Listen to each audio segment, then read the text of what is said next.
Oh. Okay. Okay. Okay.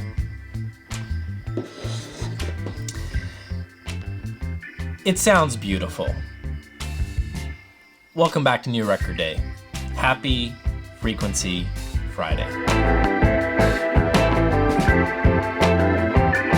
All right, folks, before we kick off today's review of the LTA MZ3, I want to take a moment and to thank today's video sponsor, PSB Speakers. PSB, which stands for Paul and Sue Barton, was founded by Paul Barton, who is also the chief designer to this day. Located in Canada, the company has been designing and engineering loudspeakers under the registered name since 1972. Today, PSB is a well-known and respected leader in the consumer electronics industry for audio, creating a broad range of high-performance, high-value loudspeakers for music and home cinema applications. Now, I've never had the pleasure of checking out anything from PSB Speakers, and folks, that is about to change. I've looked over all of their lineup, and I can tell you right now, I like what I see. And now's a good time to mention that Joey from Joe & Tell has already done an unboxing of the M4U8 headphones, and guess what? They are giving a pair away. All right, well, I could listen all day. All you need to do is click on the link provided in the show notes and enter to win, and you are ready to rock and roll. And let me know if there's anything on that site that you are specifically interested in me reviewing.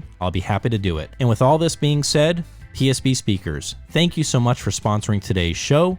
Let's get this party started. So if I was to be honest with you, I actually don't want to do this review.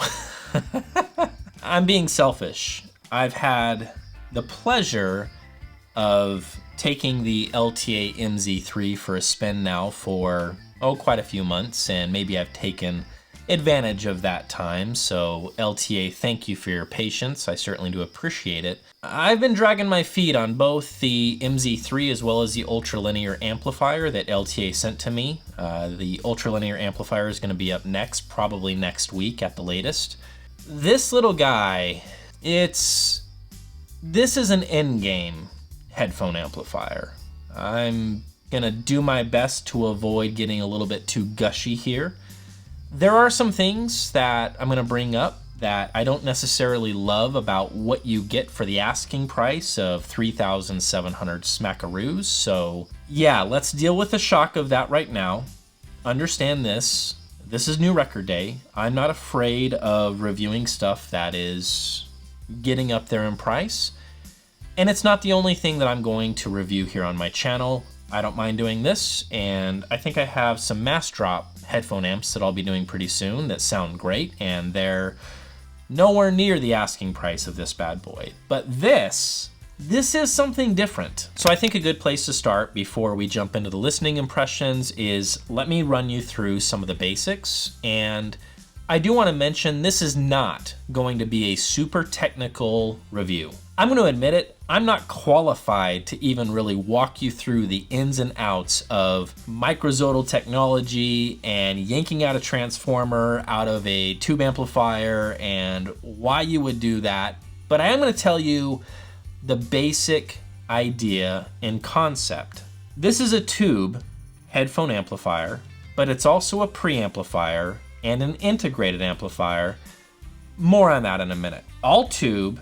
And with most tube amplifiers, you have your tubes, which are going to impart a tone or a sound. It's going to have its own flavor, if you will.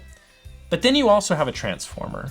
And that transformer also is going to have, yes, its own tone. And combined is the end result of what you get. LTA believes David Burning, the creator, the brains behind this design and everything microzodal, it's a patented, unique design. He believes that by ditching the transformer, the output transformer, leaves you with what these actually sound like. The tubes.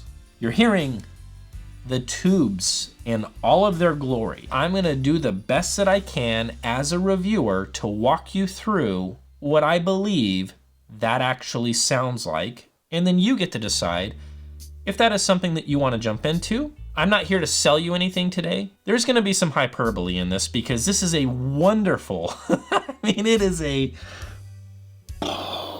just crazy, beautiful sounding headphone amplifier slash preamplifier, but I don't think that it's for everybody. And I'm hoping that the way that I describe what you end up with is gonna help it end up going into the right homes, because then I feel like I'm actually doing my job. So I think a good place to start is, let's just run you through the basics.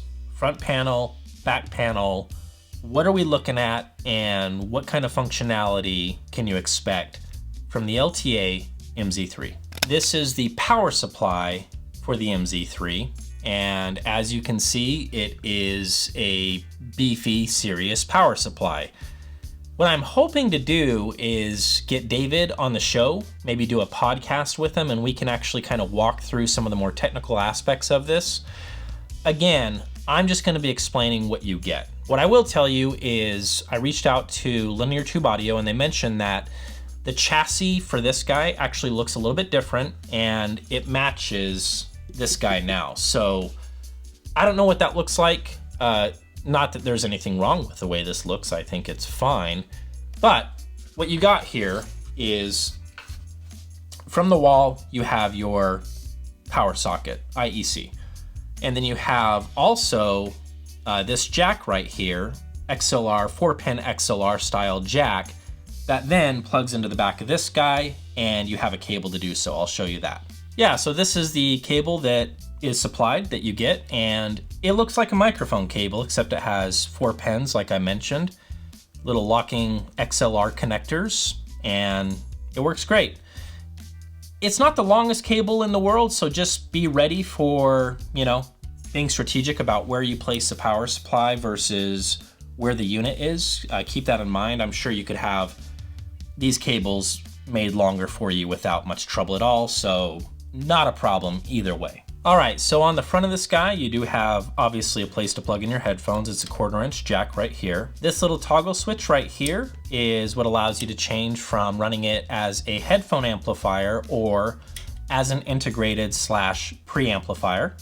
Very cool. We'll be talking about that in a second. And then you also have another toggle switch over here, which allows you to change your inputs. You have 3 different single-ended inputs on the MZ3. And this toggle switch allows you to choose which input you want to listen to. All right, let me flip this guy around, show you the back, and then we'll turn it back around, turn it on, and we'll get started. If we take a look at the back of this guy, these are your 3 single-ended inputs, RCA inputs. There is no balanced connections with this guy. And then you do have 2 outputs. Again, single-ended RCA left and right outputs. So this is very handy in the event where you are using this as a preamplifier.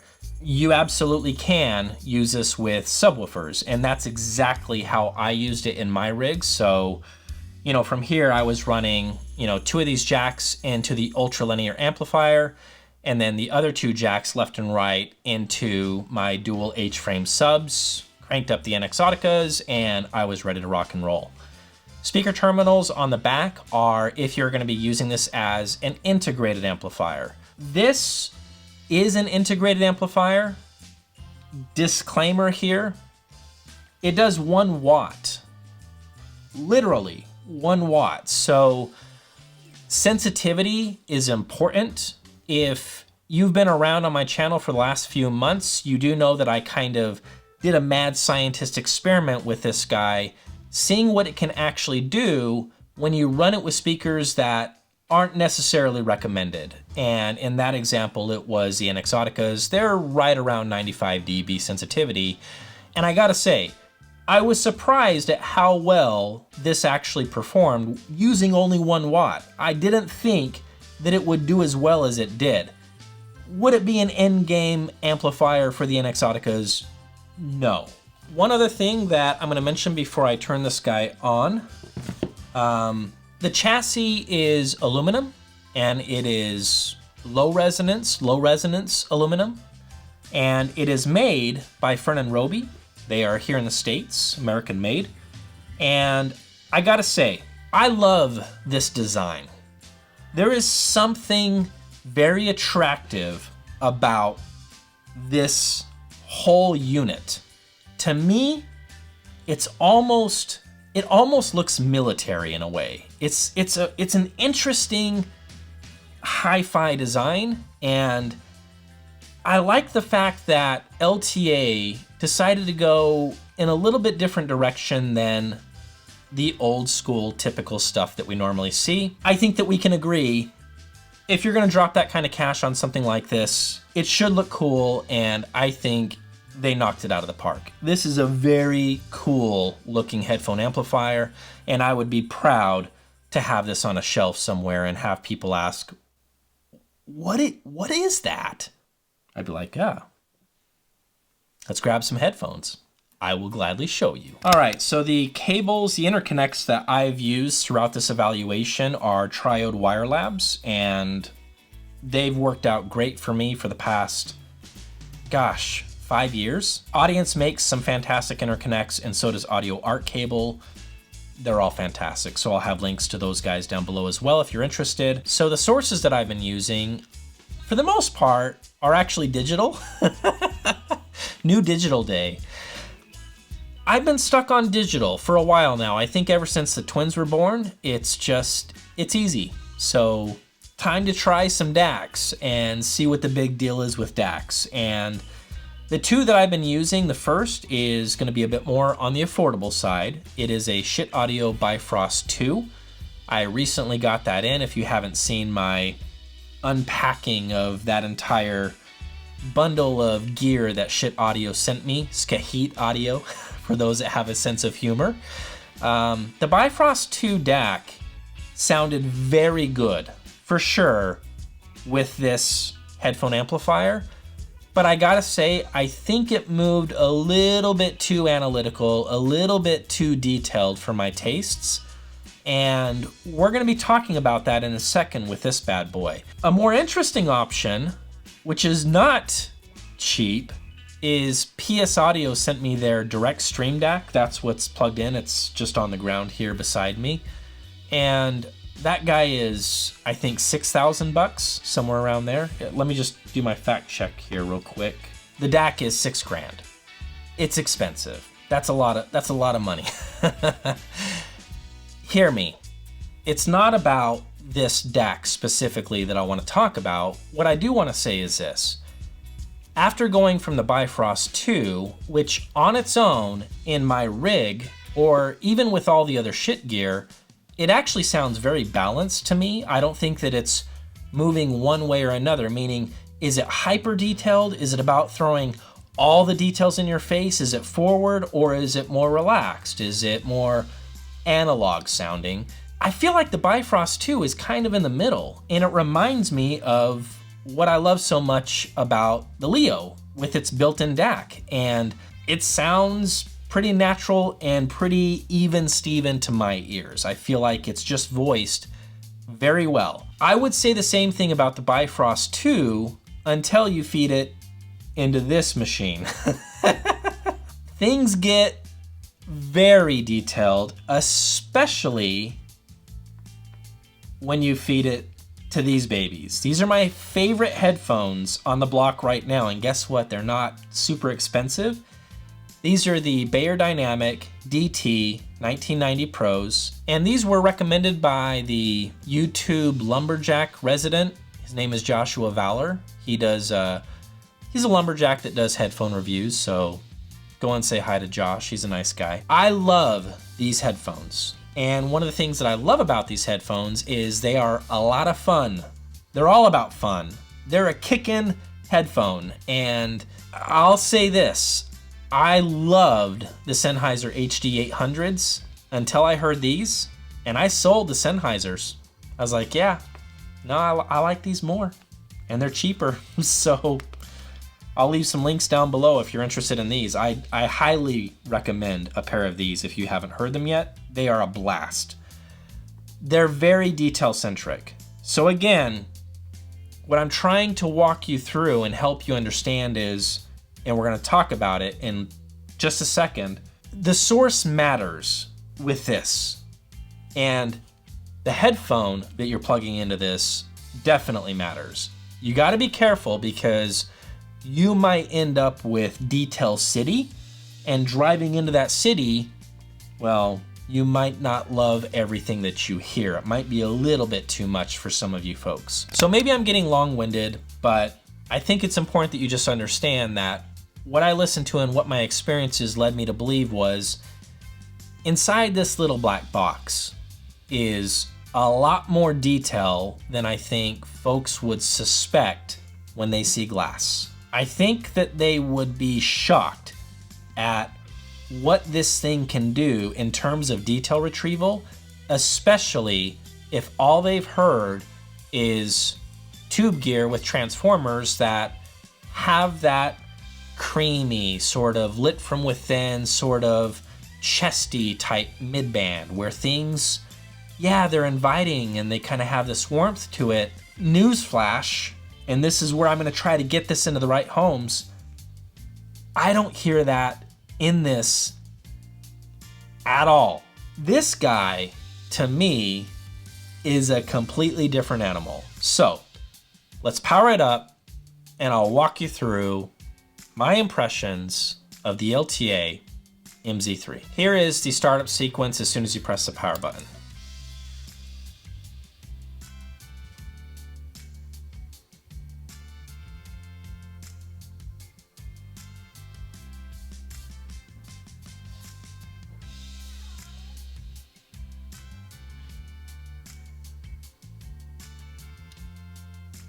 We're ready to rock and roll. So you have a small little warm-up sequence there, doesn't take very long, and then from here you have obviously the volume control, the last thing that we're going to talk about, and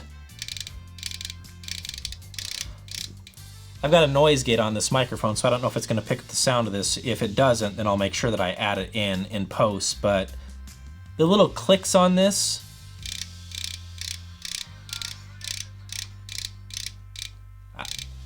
it's the little things. I love it. Oh, before I forget, yes, it is a headphone amplifier, and most of the time you're going to be close to this thing, but in the event where you're using it as a preamplifier or an integrated amplifier, a remote is very handy. This is a remote that LTA gives to you. Now, I'm not going to beat them up over this for the next 5 minutes, but this is where I think integrity in reviewing matters. And I'm just letting you guys know, LTA, if I paid $3,700 for this and I got this, I would be disappointed.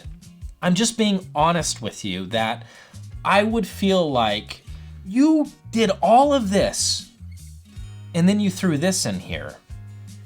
There's nothing wrong with the functionality of the remote at all. In fact, it works great. And I have a feeling that that's probably why they decided it works, and it works great, and it does. But at the same time, I've got to be real with my viewers, and I gotta be real with the manufacturers. I think this could be better. Let me run you through just some of the basics on the remote. We're not gonna go too in depth, but let me just cycle through what this thing can do. First of all, moving up and down on this little joystick here, you can, as you can imagine, control the volume, which is great. Now, not only can you control the volume, you can actually change the inputs by pressing the play pause button. So input 3, input 1, and input 2. So that's handy and that's great. So you can change inputs on the fly.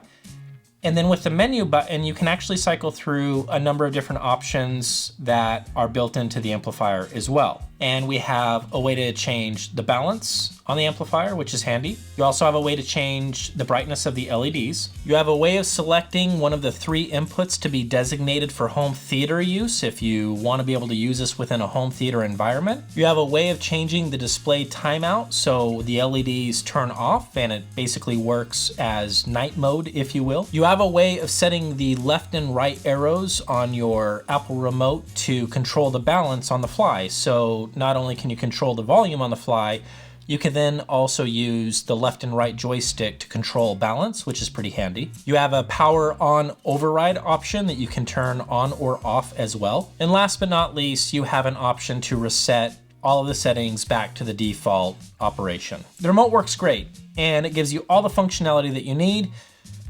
enough about the remote. Let's talk about the good stuff. How does this thing actually sound? I have a gut feeling that you already know what I'm about to say.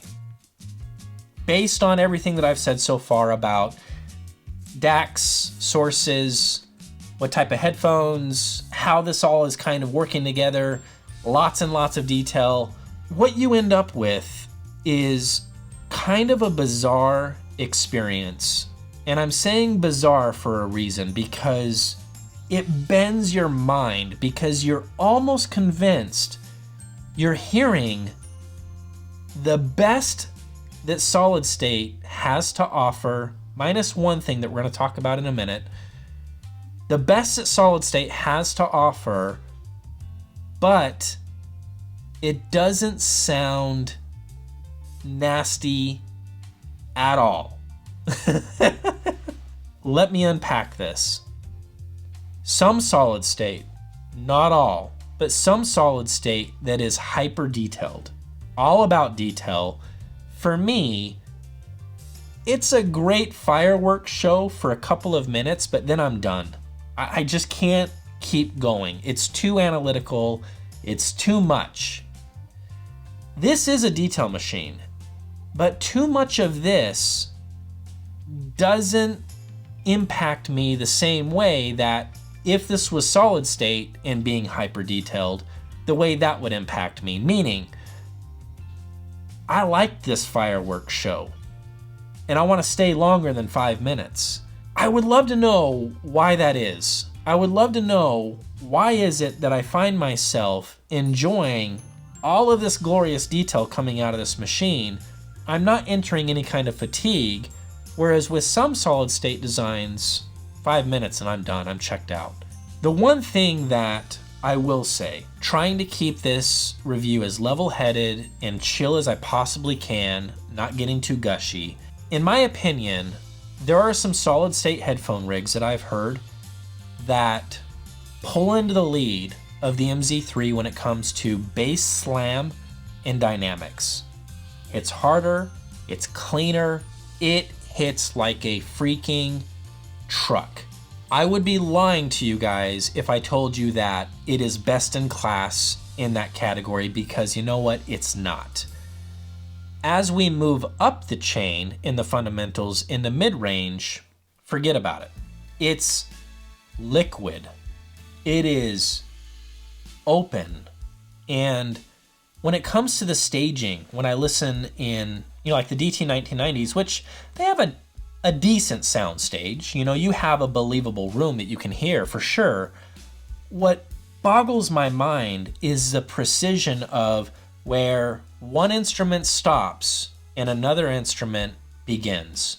And in between that space, pitch black. It is freakishly quiet. No hum, no noise, nothing. Freakishly quiet. As I listen to a lot of percussive stuff, which I love on this, minus the deep, crazy bass slam and impact that I've heard in some other rigs that best this, anything that is precise, cutting, quick, there and gone, start and stop, I love the way this handles that kind of stuff. Anything that is within the mid-band of percussion, again, forget about it. Shakers, tambourines, it is so precise and analytical about that is right, well, that is right there, within your head. Top end extension, again, it is convincingly solid state. It reaches out as high as I would ever want any amplifier to reach, and it doesn't bother me or make me go, ugh, I do not want to hear that cymbal again. And at the same time, the cymbal, it's got balls. It's not like this is doing anything to soften that crash or that ride. No, by all means, hit the cymbal. I'm not going to be freaking out going, please stop. It sounds ballsy and yet beautiful at the exact same time.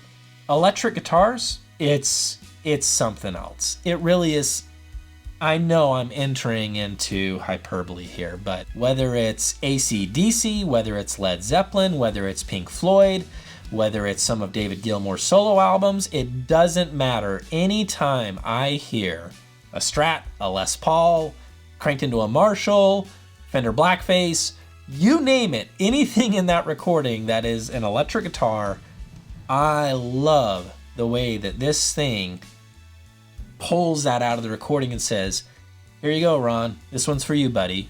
And I gotta tell you, it sounds the way guitars are supposed to sound. When it comes to male vocals and female vocals, let's actually handle female vocals first. Between the two, I prefer this with female vocals more. I feel like within that frequency band of female singers, I feel like that what it's doing with the textures, the tones, everything that I'm hearing from the female singer, it's gorgeous. Yes, it is about the detail of as you hear her step up to the mic and you're hearing and hanging on to every single word and you're hearing it precisely. Yes, it is about that, but it's also about that particular frequency band being convincingly natural sounding. It's not so emphasized that, again, it's just about the detail. There is some soul in there that I really like. Male vocals, on the other hand, maybe the only real criticism that I can say about the MZ3 is I wish that when it came to male vocals that there was a little more body.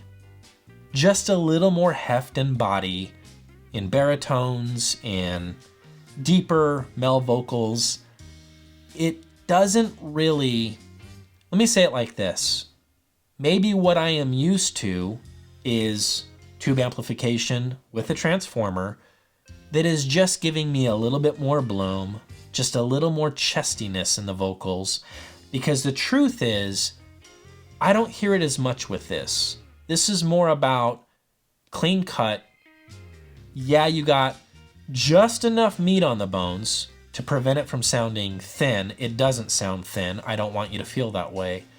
But there are some male singers that I listen to that I'm just so used to that kind of chestiness in there, and at least with headphones, at least with these rigs that I've been talking about, I'm not getting that. I'm not getting it as much as some other rigs that I've heard. So I want to throw that out there, and that is after spending a lot of time. I want to make sure before I say that, I want to make sure that I can stand by it. And you know what?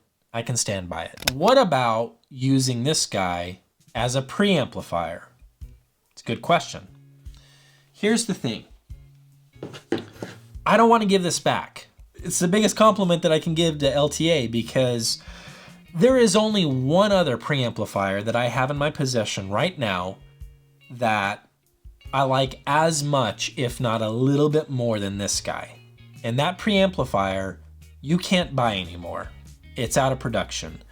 And that is the Dodd Audio battery-powered preamplifier. I'll be talking about that very soon. I got my hands on one, and it is the only preamp that I think would be competition to what I'm hearing in my rig with the NX Audicas, open baffle subs, this guy feeding into the ultralinear amplifier, which we'll be doing a review of very soon.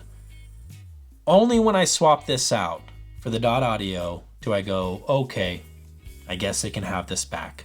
When you're using this as a preamp into whatever amplifier you decide to go with, whether it be LTA or another brand, things change a little bit.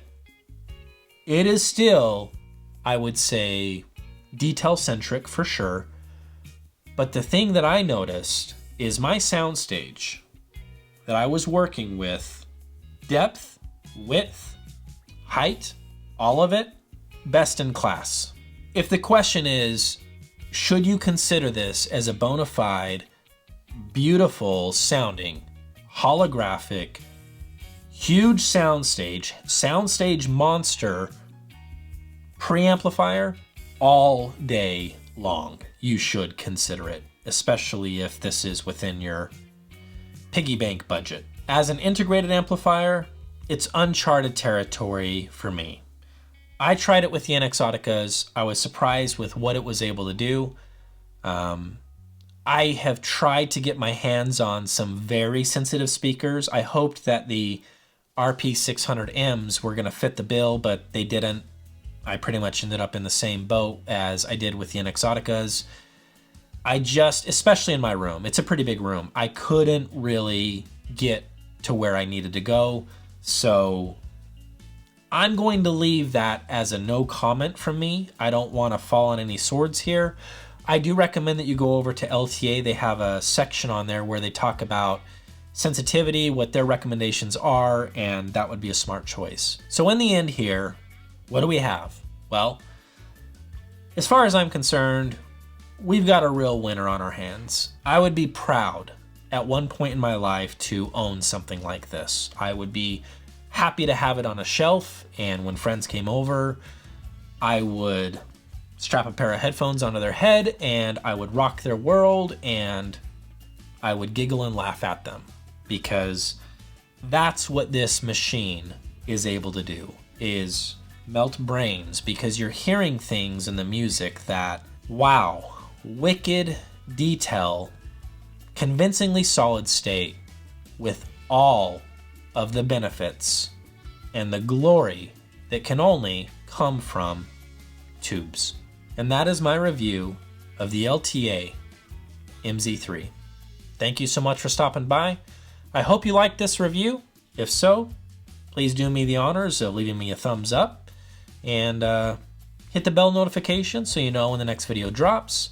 If you didn't like this review, I certainly invite you to leave a thumbs down, but before you go, just leave a comment and let me know why. That's the only way that I can kind of grow and learn as I continue to do these reviews. I have thick skin. I'm not going to be offended by anything that you say. I appreciate the feedback. I really do. So, we're done here. Another Frequency Friday in the bag. I hope you guys are doing well, and we'll see you guys in the next video.